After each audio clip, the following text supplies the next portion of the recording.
አንዳንድ ጊዜ እናቶች በምጥ ላይ ያሉ እጁ ቀድሞ ሊወጣ ይችላል፣ ወይም ደግሞ በትከሻው ሊመጣ ይችላል፣ ወይም አንድ እግሩ ብቻ ቀድሞ ሊመጣ ይችላል። እንደነዚህ አይነት የአመጣጥ አይነቶች በኦፕሬሽን ካልተወለዱ በስተቀር ልጁም ይጎዳል፣ እሷም ማህፀኗ ይተረተራል፣ ለተለያዩ ችግሮች ትጋለጣለች ማለት ነው። እነዚህ ነገሮች ከሌሉ በስተቀር ዝም ብላችሁ በኦፕሬሽን የመውለድ ፍላጎት አይኖራችሁ። ሰላም፣ እንዴት ናችሁ የዶግ ሚዲያ ቤተሰቦች? ዛሬ በዚህ ቪዲዮ ላይ የምነግራችሁ በኦፕሬሽን እንድትወልዱ የሚያስገድዷችሁን ዋና ዋና ነገሮች ነው። እነሱንም በሁለት ከፍዬ ያሳያችኋለሁ። የመጀመሪያው አብሶሉት ኢንዲኬሽን የምንላቸው ወይም ሌላ ምንም አማራጭ የማይኖረን አማራጩ አንድና አንድ ኦፕሬሽን ብቻ መሆን ያለበት ዋና ዋና ነገሮች አሉ። ሁለተኛው ደግሞ የትኛው ይሻላል የሚለው ወይም ሪሌቲቭ ኢንዲኬሽን የምንላቸው አንጻራዊ የሆነ ጥቅም ያላቸውን ዋና ዋና ነገሮች እነግራችኋለሁ። ይህንን ቪዲዮ እስከ መጨረሻው ድረስ ማየታችሁን እንዳትዘነጉ። ለብዙ እናቶች ደግሞ ሊጠቅም ስለሚችል ቪዲዮውን ላይክ እንደዚሁም ደግሞ ሸር አድርጉት።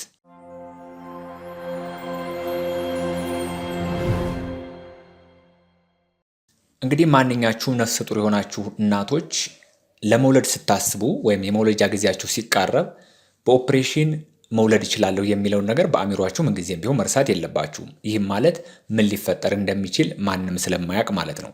ነገር ግን ኦፕሬሽንን ማድረግ ያለባችሁ የመጨረሻ አማራጭ ነው። እነዚህ አሁን በዝርዝር የምነግራችሁ ዋና ዋና ነገሮች እስከሌሉ ድረስ ማለት ነው።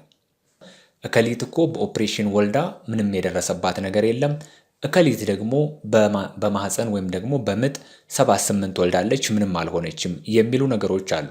ራሳችሁን ከሰው ጋር ማወዳደር የለባችሁም። ለእኔ የትኛው ነው ቤስት የሚለውን በደንብ ማወቅ ይኖርባችኋል።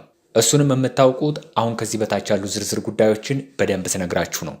መጀመሪያ የምነግራችሁ አብሶሉት ኢንዲኬሽን ኦፍ ሲዘሪያን ሴክሽን የሚባሉትን ምንም አይነት መደራደሪያ የማያስፈልጋቸውን ቀጥታ በኦፕሬሽን ብቻ እንድትወልዱ የሚያደርጉ ነገሮችን ልንገራችሁ። እነሱም መጀመሪያ ምንድን ነው? የፅንስ መታፈን ሲኖር ነው።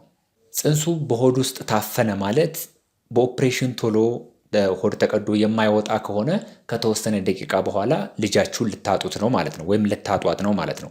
ስለዚህ ምንም አይነት ማንኛውም እናት ልጇን እንድታጣ እስከማትፈልግ ድረስ ሌላ አማራጭ አይኖራችሁም ማለት ነው። ኦፕሬሽን ወዲያው መሰራት ይኖርበታል። ከዚህ ከፅንስ መታፈን ጋር ተያይዞ የሚኖሩ ሌሎች የእንሽርቷ መደፍረስ ሊኖሩ ይችላሉ፣ ወይም ደግሞ ሚኮኔም ሊኖር ይችላል። ያ ሚኮኔም እያለ ቶሎ ኦፕሬሽን የማይሰራ ከሆነ ፅንሱ በማህፀን ውስጥ እያለ ያንን የወፈረ የሽንት ውሃ ሊጠጣ ስለሚችልና ወደ ሳምባው ሊገባ ስለሚችል ፅንሱ ሲወለድ በህይወት እንኳ ቢወለድም ለወደፊት የሚያጋጥሙት ነገሮች ሌሎች በጣም ከባድ ችግሮች አሉ። ሁለተኛ የትብት ቀድሞ መምጣት ሲኖር ነው፣ ወይም ደግሞ የትብት መውጣት። ይሄ በህክምናው ኮርድ ፕሮላፕስ እንለዋለን።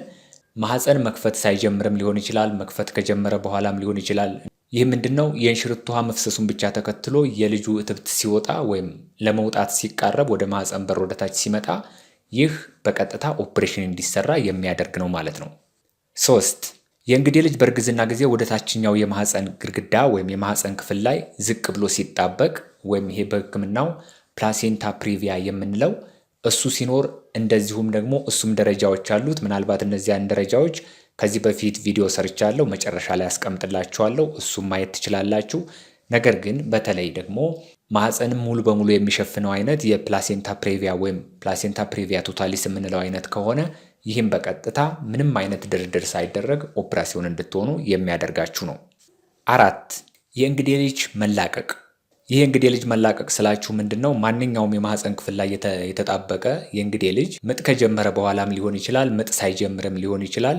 በራሱ በተለያዩ ምክንያቶች ከማህፀን ግድግዳ ላይ ይላቀቃል። እሱ ተላቀቀ ማለት ደግሞ ይደማል፣ እንደዚሁም ደግሞ ከእናትየዋ ወደ ልጁ የሚተላለፈው ኒውትሪየንት ይቋረጣል ማለት ነው። በዚህን ጊዜ ቀጣዩ እድል የሚሆነው ምንድን ነው? ፅንሱ በማህፀን ውስጥ መሞት ነው የሚሆነው። ስለዚህ እንደነዚህ አይነት ችግሮች ካሉ ወዲያውኑ ኦፕራሲዮን መሰራት ይኖራል። 5ኛ የማህፀን መቀደድ ምልክቶች ሲኖሩ።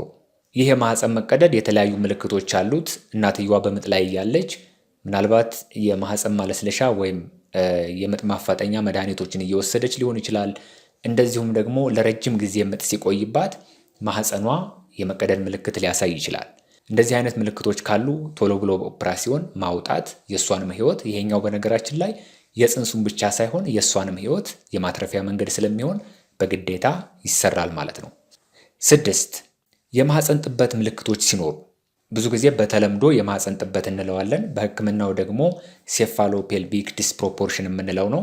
ይህ እንግዲህ ሴፋሎፔልቪክ ዲስፕሮፖርሽን ስንል ምንድን ነው? የፅንሱ ጭንቅላትና ልጁ የሚያልፍበት ፔልቪክ ካናል ሳይመጣጠን ሲቀር የሚፈጠር ችግር ነው። ፅንሱ ኪሎ ትንሽም ሊሆን ይችላል። ማንኛውም ኪሎ ያለው ፅንስ ሆኖ እንደዚህ አይነት ችግሮች ሊፈጠሩ ይችላሉ። ስለዚህ ይህ በምጥ ላይ ሊታይ የሚችል ነገር ነው። አንዳንድ ጊዜ ምጥ ሳይጀምርም በሚዠርመንት የእሷን ፔልቪክ ካናሏን ሚዠር ማድረግ ይቻላል። ስለዚህ ኮንትራክትድ ፔልቪስ የምንለው አይነት ወይም ደግሞ ጠባብ የሆነ የዳሌ አጥንት ስፋት ካላት እንደዚህ አይነት ችግሮች ሊያጋጥሟት ይችላሉ። በተለይ ደግሞ አንድ እናት በዚህ ምክንያት ኦፕሬሽን ከተሰራላት ኮንትራክትድ ፔልቪስ የሚባለው አይነት ችግር ካለባት ቀጣዩ የመውለጃ መንገድም ራሱ በኦፕሬሽን ብቻ ነው ሊሆን የሚችለው ማለት ነው። ሌላው ኦብስትራክትድ ሌቨር የምንለው አይነት ይህ ደግሞ ምንድን ነው? ፅንስ በትክክለኛ ወይም ተፈጥሯዊ በሆነው የመውለጃ መንገድ እንዳይወጣ የሚያደርጉ የተለያዩ እንቅፋቶች ሲፈጠሩ ነው። ኦብስታክል ሲሆኑ ወይም እንዲፈጠር የሚያደርጉ ነገሮች ሲኖሩ ይህ ችግር ይፈጠራል። ብዙ ጊዜ ከፅንሱ አቀማመጥ ጋራ ወይም አመጣጥ ጋራም ሊያያዝ ይችላል። ይህ የሚታወቀው እንዴት ነው ካላችሁ አንድ እናት ወደ ሆስፒታል ወይም ወደ ጤና ተቋም ሄዳ ክትትል ሲደረግላት በምጥ ላይ ያለች ክትትል ሲደረግላት ማህፀኗን የምትታይበት የራሱ የሆነ የጊዜ ጋፕ አለው። በዚያ በምትታይባቸው ሰዓታት ውስጥ ምንም አይነት ለውጥ የማታሳይ ከሆነ ይህ ኦብስትራክትድ ሌቨር እንዳለባት ስለሚታወቅ ለኦፕራሲዮን ተዘጋጃለች ማለት ነው። ሌላው ደግሞ ከፍተኛ ደረጃ ላይ የደረሰ የደም ግፊት የምንለው ከእርግዝና ጋር ተያይዞ የሚመጣ የደም ግፊት አለ። ከዚህ በፊት ሰርቻለሁ። ኢክላምሻ የምንለው በተለይ ደግሞ ራሳቸውን ወደ መሳት ደረጃ ላይ ያደረሳቸው የግፊት አይነት ካለባቸው በየትኛውም ወር ላይ ይሁን ምንም እንኳን ጊዜያቸው ባይደርስም ራሱ ያ ፅንስ በ12 ሰዓት ውስጥ እንዲቋረጥ ይደረጋል። ብዙ ጊዜ የዚህኛው አይነት የደም ግፊት የውስጥ ኦርጋኖችን ዳሜጅ ያደርጋል። ለምሳሌ እንደ ኩላሊትና ሊቨር ወይም ደግሞ ጉበት የመሳሰሉትም ማለት ነው።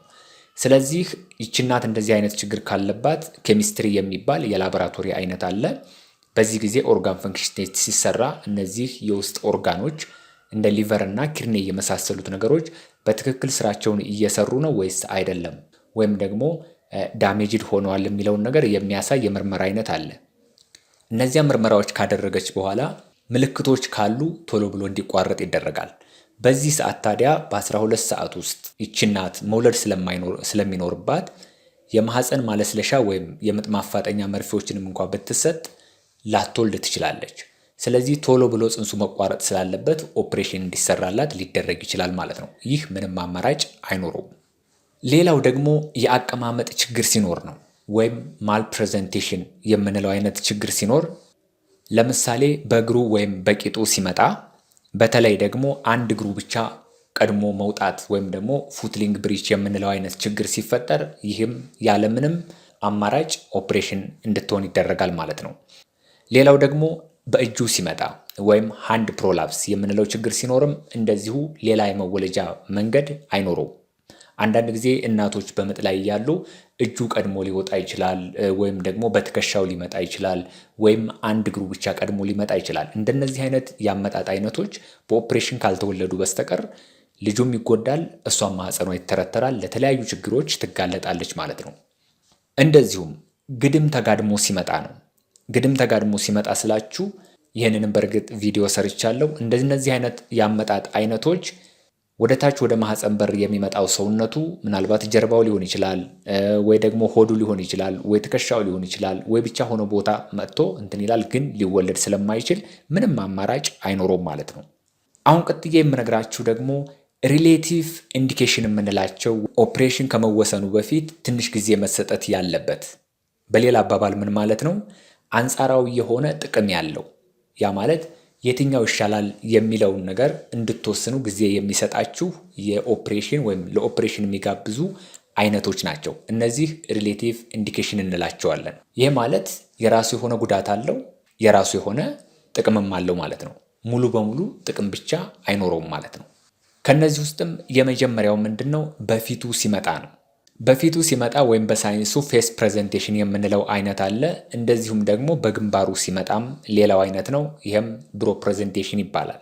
እነዚህ ሁለቱ ፌስ ፕሬዘንቴሽን እና ብሮ ፕሬዘንቴሽን ያልኳችሁ በግንባሩ ወይም በፊቱ ሲመጣ ቶሎ ብሎ ወደ ኦፕሬሽን ተሮጦ የሚገባበት ሁኔታ አይኖርም። ለምን? ትንሽ ጊዜ ከተሰጣቸው እነዚህ የአመጣጥ አይነቶች ጽንሱ ከማጅሩ ወይም ከአንገቱ ፍሌክስ በማድረግ ወደ ትክክለኛው አቀማመጥ ወይም ደግሞ በራሱ እንዲመጣ ሊሆን የሚችልባቸው ቻንሶች ስለሚኖሩ ይጠበቃል ማለት ነው። ነገር ግን የማይዞር ከሆነ እና በተለይ ደግሞ እናትየዋ የመጀመሪያዋ ከሆነ ሌሎች እንደዚህ ቅድም ያልኳቸው እንደ ኦብስትራክሽን ሌቨር ወይም ደግሞ መውጣት የማይችልባቸው ሁኔታዎች የሚፈጠሩ ከሆነ ትንሽ ተጠብቆ ኦፕሬሽን የሚገባባቸው ሁኔታዎች ይኖራሉ። ሌላው ደግሞ ከዚህ በፊት በኦፕሬሽን የወለደች እናት ከሆነች ወይም ፕሪቪየስ ኤስ ስካር የሚኖራት ከሆነ በተለይ ደግሞ አንድ ብቻ ካላት አሁንም ቢሆን ሮጦ ወደ ኦፕሬሽን የሚገድባቸው ሁኔታዎች አይኖሩም፣ እንድትሞክር ይደረጋል ማለት ነው። ነገር ግን ሁለትና ከዚያ በላይ ካላት በኦፕሬሽን ብትወልድ የተሻለ ይሆናል። ምክንያቱም አንዳንድ ጊዜ ነገሮችን ስናመዛዝናቸው ለማህፀን መሸንቆር ሊያጋልጧት ስለሚችሉ ማለት ነው። ነገር ግን አንዳንድ ጊዜ ለምሳሌ አንድ እናት በተከታታይ 2 ጊዜ በኦፕሬሽን ወልዳ ሶስተኛውን ደግሞ ምጥ ሲመጣባት ቤቷ ቆይታ ልክ ወደ ሆስፒታል ስትመጣ ማህፀኗ ከፍቶ ብናገኘው ሌሎች ችግሮች እስከሌሉ ድረስ አምጣ እንድትወልድ የሚደረግባቸው ሁኔታዎች አሉ፣ የሚወልዱም አሉ። ነገር ግን ከመጀመሪያው ጀምሮ አንድ እናት ኦፕሬሽን በተከታታይ ለ2 ጊዜ ከሆነች ሶስተኛውን በምንም ታምር በምጥ እንድትወልድ አይወሰንም ማለት ነው። ሌላው ደግሞ እግሩ ወደ ታች ሆኖ ሲመጣ ነው። ይህም የፅንስ አቀማመጥ ብሪጅ ፕሬዘንቴሽን የምንለው ነው። ቅድም ካልኳችሁ ውስጥ አንደኛው እግሩ ብቻ ቀድሞ ካልመጣ ወይም ሌሎች ነገሮች እስከሌሉ ድረስ ቀጥታ በኦፕሬሽን እንድትወልድ አይወሰንም። በእግሩ ወይም በቂጡ ማንኛውም ፅንስ ሊወለድ ይችላል። ስለዚህ የተወሰነ ጊዜ ይሰጣታል። ያችና ትታያለች። የማይሆን ከሆነ ኦፕሬሽን ትደረጋለች ማለት ነው። ስለዚህ ብዙ ጊዜ እየተጨናነቃችሁ የምትጠይቁኝም እናቶች አላችሁ። አልትራሳውንድ ስታይ እግሩ ወደ ታች ነው አሉኝ፣ ራሱ ወደ ላይ ነው አሉኝ፣ ስለዚህ ጨንቆኛል የምትሉ እናቶች አላችሁ። ምንጊዜም ቢሆን ይሄኛው አቀማመጥ አይነት አንደኛ ጊዜያችሁ ገና ከሆነ የመዞር እድል አለው። ሁለተኛ ደግሞ ከ37 ሳምንት በላይ ከሆናችሁና ይሄ የተነገራችሁ እንደዚሁም የመሞከር እድል አለው። በቀጥታ ወደ ኦፕራሲዮን የሚያስገባችሁ ነገር አይደለም ማለት ነው፣ ኦፕራሲዮንን እንኳን የማትፈልጉ ከሆነ ማለት ነው። ሌላው ደግሞ ትልቅ ፅንስ ሲሆን ነው፣ ወይም ቢግ ቤቢ የምንለው አይነት ሲሆን በጣም ኪሎ ያደገ በተለይ ደግሞ ከ4 እና ከ4.5 በላይ የሆነ ክብደት ያለው ፅንስ ከሆነ ሪሌቲቭሊ አንጻራዊ የሆነ ጥቅም ሊኖረው ይችላል በኦፕሬሽን መወለዱ። ነገር ግን ደግሞ የሚሞከርባቸው ሁኔታዎችም አሉ። ሌላው በኦፕሬሽን መወለዱ አንጻራዊ የሆነ ጥቅም የሚኖረው መቼ ነው? ሴትዮዋ ኢንፌክሽን ሲኖርባት ነው። የተለያዩ የአባላዘር በሽታዎች እንደዚሁም HIV ሊሆን ይችላል። እነዚህ አይነት ችግሮች ሲኖሩባት በቀጥታ ወደ ኦፕሬሽን ባትሄድም ቶሎ ምጡ የማይፋጠን ከሆነና በተደጋጋሚ መታየቶች የሚበዙባት ከሆነ እነዚያ ኢንፌክሽኖች ወደ ልጁ እንዳይተላለፉ ወይም እንዳያጋልጡት ቶሎ ብሎ በኦፕሬሽን ማቋረጡ አንጻራዊ የሆነ ጥቅም ስለሚኖረው በኦፕሬሽን እንድትወልድ ይደረጋል ማለት ነው። እንዲሁም ደግሞ 2 ከዚያ በላይ እርግዝና ሲሆን ነው። 2 ከዚያ በላይ እርግዝና ወይም መልቲፕል ፕሬግናንሲ የምንለው አይነት ሲያጋጥም በምጥ ጊዜ በተለይ ደግሞ መጀመሪያ የሚመጣው ፅንስ አቀማመጡ ትክክል ካልሆነ ይህ በቀጥታ ወደ CS የሚያስገባ ነው ማለት ነው። ነገር ግን ሁለቱም አቀማመጣቸው በተለይ ጭንቅላታቸው ወደ ታች ከሆነ ምንም ችግር ላይኖረው ይችላል፣ በምጥም ሊወለዱ ይችላሉ ማለት ነው። በተለይ አንዳንድ ጊዜ ክፉ የሚያደርገው ምንድን ነው? ሁለቱም አቀማመጣቸው በብሪጅ ሲሆን ወይም ሁለቱም እግራቸው ወይም ቂጣቸው ወደ ታች ሲሆን ይህም በሲኤስ ቢሰራ የተሻለ ይሆናል። እንደዚሁም ደግሞ የመጀመሪያው አቀማመጡ ብሪጅ ወይም በቂጡ ሆኖ ሁለተኛው ደግሞ በጭንቅላቱ እየመጣ ከሆነ እሱም ችግር አለው። በሲኤስ ወይም በኦፕራሲዮን ቢሰራ የተሻለ ይሆናል። ቀጥሎ የምናየው ደግሞ ምን ይሆናል? የእናትየዋ ፍላጎት ነው። ይህ መጨረሻው ነው። የእናትየዋ ፍላጎት ወይም ማተርናል ሪኩዌስት የምንለው ምንም አይነት ችግር ሳይኖር እናቶች በክትትላቸው ጊዜ እኔ መውለድ የምፈልገው በኦፕሬሽን ነው ብለው ሊወስኑ ይችላሉ።